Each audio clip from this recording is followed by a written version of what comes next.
हां चला मुलांना तुम्हाला एक प्रश्न विचारतो. मला सांगा एक शाळा असते. एक काय असते? शाळा. आणि त्या शाळेच्या बाजूला एक दवाखाना असतो. काय असतो? दवाखाना. एके दिवशी काय होतं, तो दवाखाना आणि शाळा या दोन्हीला आग लागते. काय लागते? आग लागते. आग लागल्याच्या नंतर तिथले जे लोक आहेत आजूबाजूचे ते काय करतात, त्या ॲम्ब्युलन्सला फोन करतात. ॲम्ब्युलन्सला फोन करतात.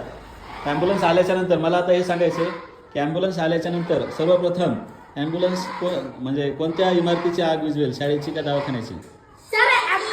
हां, शाळेची का?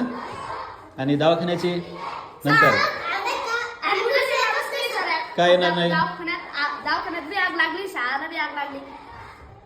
अरे ॲम्ब्युलन्स आलेली तिथं, पण मग ती ॲम्ब्युलन्स कोणाची आग विझवेल आधी?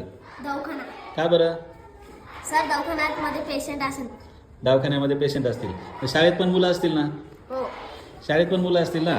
सांगा, विचार करून सांगा. शाळेत मुलं असतात की नाही? मग अगोदर शाळेची विझवायला पाहिजे की नाही? मग सांगा कोणाला येतं? तिथल्या आजूबाजूच्या लोकांनी कोणाला फोन केला होता? ॲम्ब्युलन्सला. आणि आग विझवण्यासाठी ॲम्ब्युलन्स असते का? Fire brigade. हां, आग विझवण्यासाठी काय असतं? Fire brigade. मग ॲम्ब्युलन्स आल्यावर आग कसं काय विझवेल?